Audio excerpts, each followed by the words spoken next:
बिस्मिल्लाहिर्रहमानिर्रहीम। मैं हूं नवेद ज़ुबैरी, सिचुएशन रूम के एक नए प्रोग्राम के साथ। नाज़रीन, वो क्या शेर था जो हम बार बार पढ़ते थे, बड़ा आसान था पढ़ना, कि बोल के लब आज़ाद हैं तेरे, बोल के जान अब तक तेरी है। कहना आसान होता है। अब ये शेर ऐसा है कि अगर बोलोगे लब आज़ाद करके तो पता नहीं जान कब तक तेरी है, 1 मिनट में जब जान ऊपर वाले की तरफ चली जाती है। बहरहाल आज के प्रोग्राम हम स्टार्ट कर रहे हैं बहुत ही अफसोस के साथ, और हमारे सहाफ़ी बरादरी के एक बहुत ही जीनियस सहाफ़ी आशिक शरीफ का केनिया में कत्ल हो गया है। वो कत्ल हादसाती है या किया गया है, ये तो तहकीकात से पता चलेगा। बहरहाल केनिया पुलिस एक सवालिया निशान बन गई है, और ना सिर्फ ये कि यहाँ पे बल्कि उनके अपने मुल्क में भी बहुत सारे डिबेट शुरू हो गई है कि भाई उनको फ़र्क नहीं पता लगा कि कौन केनियन है कौन बाहर है, इतने गोरे चिट्टा आदमी और काले में उनको फ़र्क नहीं पता लगा, और गोलियाँ इतनी चली गाड़ी में, एक ही गोली लगी वो भी यही। मतलब पुलिस जो है खाली हमारी ख़राब नहीं है, औरों की भी ख़राब है, इससे ये अंदाज़ा हुआ। आशिक शरीफ की आप उसके अपने ज़ाती ख़यालात से तज़िये से तो इख्तिलाफ़ कर सकते हैं, लेकिन उनकी काबिलियत से और उससे इनकार नहीं कर सकते। कुछ इस तरह का माहौल, घुटन का माहौल हमारे मुल्क में बनता जा रहा है नाज़रीन, कि इसके सियासतदान और सियासत और इन चीज़ों से लोगों को नफ़रत होती जा रही है। मैं आपको पहले भी अपने प्रोग्राम में कह चुका हूँ, और इसका सब का ज़िम्मेदार सब लोग हैं, कोई एक नहीं है। ये जो कांटे बो रहे हैं ना, तो कांटों पे चलना इतना आसान नहीं होगा जो है। अब देखें कि अब पॉलिटिकल जमातों ने मीडिया हाउसेस ख़रीद लिए हैं। अब एक पार्टी की गवर्नमेंट होती है, वो दूसरे मीडिया हाउसेस बंद कर देते हैं, उनको गिरफ्तार कर लेते हैं, उनके साथ जो कुछ भी करते हैं। जब दूसरे की गवर्नमेंट आती है तो दूसरा भी वो से कुछ कर रहा होता है, किसी का नाम लिए बगैर सबको, सब सारे चैनल, सारे साफियों का नाम में क्या हुआ है। ये बंद होना चाहिए, ये रुकना चाहिए। इसका जो है ना, इसका अगर ये भी नहीं रुका तो फिर कोई रोक भी नहीं पाएगा। तो खुदारा यही ये अल्लाह करे ये आखिरी वो हो, और आगे कोई हमें इस किस्म की न्यूज़ ना मिले। बहरहाल आशिक शरीफ की फैमिली से, दोस्तों से, लवाकिन से हम बहुत ताज़ियत करते हैं। अल्लाह ताला उनकी मग़फ़िरत फरमाए, और कल जब उनका जनाजा होगा वहाँ पे तो उसकी फातिहा भी उसके बाद करेंगे, और ये एक बहुत बड़ा नुकसान है। बहरहाल आगे चलते हैं नाज़रीन। ज़िंदगी मौत तो बरहक है, अपने टाइम पे आती है, दुनिया चलती रहती है, आप नहीं होंगे, हम नहीं होंगे, दुनिया चलती रहेगी, और नए नए मौज़ूआत आते रहेंगे। एक चीज़ से जो अभी तक हम लोग नहीं निकल पाए हैं, एक हैंगओवर है दुनिया में। एक 3 दिन पहले होने वाला मैच, उस मैच में पाकिस्तान जीत के भी हार गया। जीता हुआ मैच हम हार गए, लेकिन ये हार ऐसी है कि हम हार के भी जीत गए हैं और इंडिया जीत के भी हार गया है।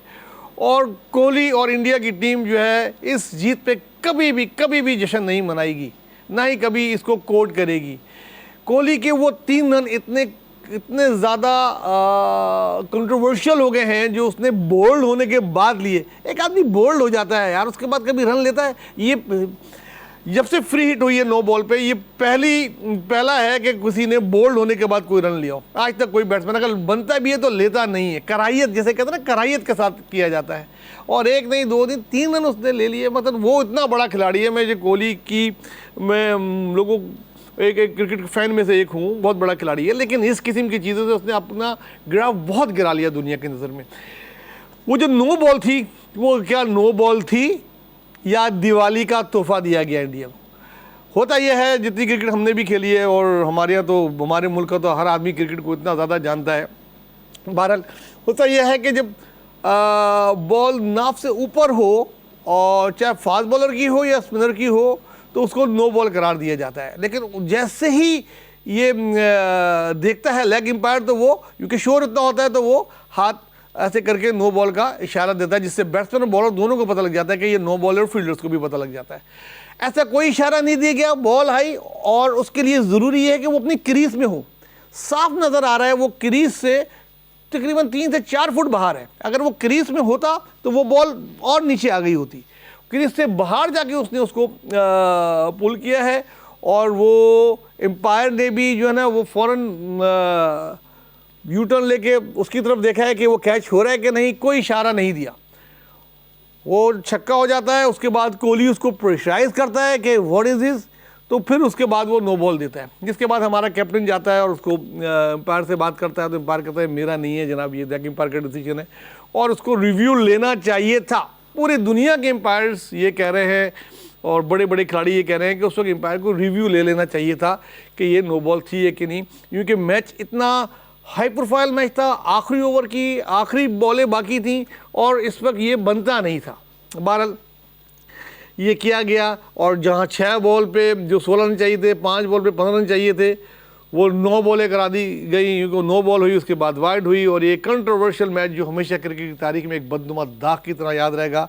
लेकिन हमारी टीम से वो हम कहते हैं ना, तुम जीतो या हारो हमें तुमसे प्यार है, बहुत अच्छा हम लोगों ने खेला। एक कुछ हर वही कोई ना कोई गलती तो होती है। सईद अजमल से एक दफ़ा आखिरी ओवर में स्पिनर कराया गया था। स्पिनर से आखिरी ओवर नहीं कराए जाते आमतौर पे, स्पिनर से बीच में ओवर करा लिए जाते हैं, क्योंकि आखिरी ओवर में एक तो प्रेशर बहुत होता है, दूसरा बैट्समैन फिर देखता नहीं है क्या करना है, उसने मारना ही होता है। सईद अनवर आखिरी ओवर में फाइनल में 24 रन दे चुके थे वेस्ट इंडीज़ के खिलाफ दुबई में, लेकिन फिर ये हुआ। बहरहाल उम्मीद है कि इससे सबक सीखेंगे और आखिरी ओवर में फास्ट बॉलर हमारे पास इतने अच्छे अच्छे मौजूद हैं दुनिया के बेहतरीन, उनसे कराए जाएंगे, क्योंकि वो अनएक्सपेक्टेड होता है, स्लो करेगा, फास्ट करेगा, यॉर्कर करेगा, ये बाउंसर कर सकता है। तो बैट्समैन आखिरी ओवर में कंफ्यूज रहता है, स्पिनर को पता होता है कि स्पीड से आएगी, एक जगह आएगी, वो प्लान करके जगह बना के रूम करके कर लेता है। बहरहाल ये 9 बॉल हमेशा याद रखी जाएगी। ये 3 रन कोहली अपनी ज़िंदगी में भूलेगा नहीं और मुझे उम्मीद है कोहली जैसे खिलाड़ी से कि कभी ना कभी वो इसकी माफ़ी ज़रूर मांगेगा इस 3 रन की। आगे चलते हैं नाज़रीन, सियासत पे आते हैं। सियासत में मैंने एक दफ़ा कहा था कि ये सूरज ग्रहण जो है, जो आज हो रहा है, ये बड़ी अहमियत का इख्तियार कर जाता है जब PTI का कोई फ़ैसला आना हो, क्योंकि वो उनके जो कायद हैं इमरान खान, वो इस चीज़ों में बहुत ज़्यादा यकीन रखते हैं। लॉन्ग मार्च का ना होना, ऐलान ना होना भी ये लोग सूरज ग्रहण से जोड़ रहे थे। अब सूरज ग्रहण हो जाएगा, इसके बाद पाकिस्तान की सियासत में कई तब्दीलियाँ आएंगी। अब वो ज्योतिषी जो भी बोलते रहे, बहुत सी बातें बोल रहे हैं, कुछ पॉजिटिव बातें बोल रहे हैं, कुछ नेगेटिव बातें बोल रहे हैं। बहरहाल देखते हैं कि आज के बाद क्या फ़र्क आता है। एक बात तो होता है कि अगर लॉन्ग मार्च का ऐलान होना है तो सूरज ग्रहण के बाद होना है, या PDM और PTI के जो मुज़ाकरात चल रहे हैं, किसी से ढकी छुपी बात नहीं है। सोशल मीडिया के ज़माने में पहले होता था बैकडोर चैनल हो रहा है, ये हो रहा है, खुफिया हो रहा है, अभी खुल के पता है कि मुज़ाकरात हो रहे हैं, ये तक पता है कितनी बातों पे कंसेंसस बन चुका है। और आने वाले 2 हफ्ते में जैसे ही नई आर्मी चीफ का नाम का ऐलान होगा, ऐसे ही इलेक्शन की डेट का भी अनाउंस हो जाएगा, जो मार्च अप्रैल के बीच में कहीं होगी। ये बात जिस वो है जिसमें कंसेंसस हो चुका है। जो उस बात में नहीं हो पाया है वो केसेस वेसेस हैं, होगा यही, एक और यू टर्न ले लेंगे भाई, जो जहाँ इतने लिए एक और सही वो मुज़ाकरात कर लेंगे, उनके केसेस भी ख़त्म, इनके केसेस भी ख़त्म, सब धुल के साफ, और फिर नया इलेक्शन और फिर वही गोरख धंधा। नाज़रीन, एक और बात जो इन सबको इस चीज़ का ख्याल नहीं आता, आज पता है क्या है, पैनाडोल नहीं मिल रही है। इतना दर्द सर दे दिया है आवाम को, पेट्रोल महंगा, हर चीज़ महंगी, किस घुटन में हम रह रहे हैं। सर में दर्द हो तो पैनाडोल भी नहीं खा सकते, पैनाडोल नायाब हो गई है, कहीं नहीं मिल रही कोई। उसके लिए भी ऐसा जोर लगाना पड़ रहा है जैसे पता नहीं गैस हो गई हो सर्दियों में। पैनाडोल से गोली से सस्ती तो राइफल की गोली हो गई है, वो मिल जाती है, अगर आप ढूंढने निकले तो वो आपको कहीं ना कहीं लग जाएगी, लेकिन पैनाडोल नहीं मिल रही। ये तमाम सूबाई गवर्नमेंट और तमाम जो है फेडरल गवर्नमेंट, सबके लिए एक सवालिया निशान है। और ये जो गवर्नमेंट्स हैं उनके ज़िम्मेदारों के लिए ये एक लम्हे फ़िक्रिया है कि यार इतना सर में दर्द ना दो, और दर्द दो तो कम से कम दर्द की गोली तो दो ना, मारो और रोने भी नहीं दो। इन शर्म के दौरान एक और ख़बर आई कि पंजाब असेंबली में जनाब उन्होंने अपनी और तनख्वाहें बढ़ा ली, और टूल जो होता है, जो टूल टैक्स होता है, वो छोटा 50 रुपये, 20 रुपये, 30 रुपये होता है, वो भी ख़त्म कर दिया गया। वो इतने गरीब हैं कि वो उधर के मेंबर असेंबली कि वो टूल टैक्स तक नहीं दे सकते। शर्म आनी चाहिए तुम लोगों को यार, शर्म पता नहीं क्यों नहीं आती है। एक गरीब जो बेचारा मोटरसाइकिल पे गाड़ी में जा रहा है, वो रुक कर टूल टैक्स दे रहा है, आप एक तो रुक भी नहीं रहे हो, टूल टैक्स भी नहीं दे रहे हो, जा रहे हो, और शर्म भी नहीं आ रही। ना पेट्रोल के तुम्हें पैसे देने पड़ते हैं, ना बिजली का बिल तुमको देना पड़ता है, ना हर किस्म की आसाइशें तुम्हें, फिर भी लाखों रुपये तनख्वाह बढ़ा रहे हो यार। ये तुमको अच्छा काम नहीं कर रहे, नफरत होती जा रही है लोगों को तुम लोगों से।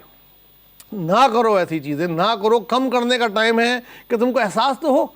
एक मिडिल क्लास, जो गुड मिडिल क्लास लोग थे, मैं गरीबों की बात नहीं कर रहा, गरीब तो सोच रहे पता नहीं किससे कर्जा लें, क्या चीज़ बेचें, क्या नहीं करें, उनकी तो बात करना ही बहुत मुश्किल है। मिडिल क्लास लोग सोचते हैं हम बिजली का बिल कैसे देंगे, वो सोचते हुए जा रहा होता है कि बच्चों की स्कूल की फीस देख कैसे दूंगा, पेट्रोल कैसे डलाऊं, थोड़ी देर पैदल चल लूँ। और आप लोग यार, कोई चीज़, शर्म नाम की चीज़ नहीं है तुम लोगों में। फाइनली ऋषि सोनिक को प्राइम मिनिस्टर, जब तक प्रोग्राम देख रहे होंगे वो हल्फ उठा रहे होंगे वो, और ये पहले फर्स्ट ब्रिटिश हैं जो नॉन वाइट हैं और एशियन हैं और हिंदू हैं। और ये एक तारीखी लम्हा होगा जो आप देख रहे होंगे। इससे पहले हम अमेरिका में बाराक ओबामा को देख चुके हैं जो नॉन वाइट थे और पहले यूएस बॉर्न थे, ये भी ब्रिटिश बॉर्न हैं। इनके माँ बाप माइग्रेट करके आए थे, उनके भी माँ बाप अफ्रीका से माइग्रेट करके आए थे। बहरहाल दोनों में बड़ा ताल्लुक़ जोड़ा जा रहा है। ओबामा की वाइफ भी बड़ी रिच थी और उनकी भी 2 बेटियां थीं, इसकी भी 2 बेटियां हैं, इसकी वाइफ भी बहुत रिच है, बहुत एक्टिव है और यंग हैं दोनों। अब देखें ये कब तक प्राइम मिनिस्टर रहते हैं और इनका आगे क्या किधर लेके जाते हैं। यूके जिस तरीके से इस वक्त यूरोप यूक्रेन की जंग के बाद मुश्किल से गुजर रहा है और आने वाला विंटर उनके लिए एक पहाड़ जैसा नज़र आ रहा है, उस सब चीज़ों से ये कैसे नंबर आजमा होते हैं, ये इनका भी इम्तहान है। और आने वाले वक्त में हमारा भी बहुत सारे इम्तहानात से अगले 2 हफ्तों में हम लोगों ने गुजरना है। देखें क्या होता है। इदारे जो हैं, एक बात आखिरी करता चला जाऊँ, इदारे जो होते हैं ना वो आपके मुल्क के मसल्स होते हैं, आपके मुल्क की बुनियाद होते हैं। अगर इदारे मजबूत हैं तो आपका मुल्क मजबूत है। और इदारों के लिए मैसेज, इदारे तभी कामयाब होते हैं जब अवाम का साथ, अवाम की हिमायत इदारों के साथ हो और इदारों का किरदार जो है वो सबके लिए एक हो। तो ये दोनों बातें अपने पल्लू में बांध लें, ये मुल्क वापस आ जाएगा अपनी पटरी पे, सब हालात ठीक हो जाएंगे। हम दुआ करते हैं कि आने वाले दिनों में ये 2 खबरें जो आने वाली हैं वो मुल्क के लिए नेक साबित हों और वो कंट्रोवर्शियल नहीं हो और सारा मुल्क उस पर एक तरीके से एग्री हो। इसी के साथ तो प्रोग्राम का ख़त्म करता हूँ, उसी इल्तिजा के साथ, उसी दरख्वास्त के साथ कि अपना गरीबों और ख़ास कर सैलाब ज़दगान का बहुत ख्याल रखें। उनकी नज़रें आप पे हैं और वो आप पे डिपेंड करते हैं। गवर्नमेंट के आसरे पे आपको पता है कितना रह सकते हैं, कोई गवर्नमेंट कितनों को खिला सकती है, कि आप इसी तरीके से अपनी मदद जारी रखें और उनका अब दिल खोल के इमदाद करें। Thank you. अल्लाह हाफ़िज़।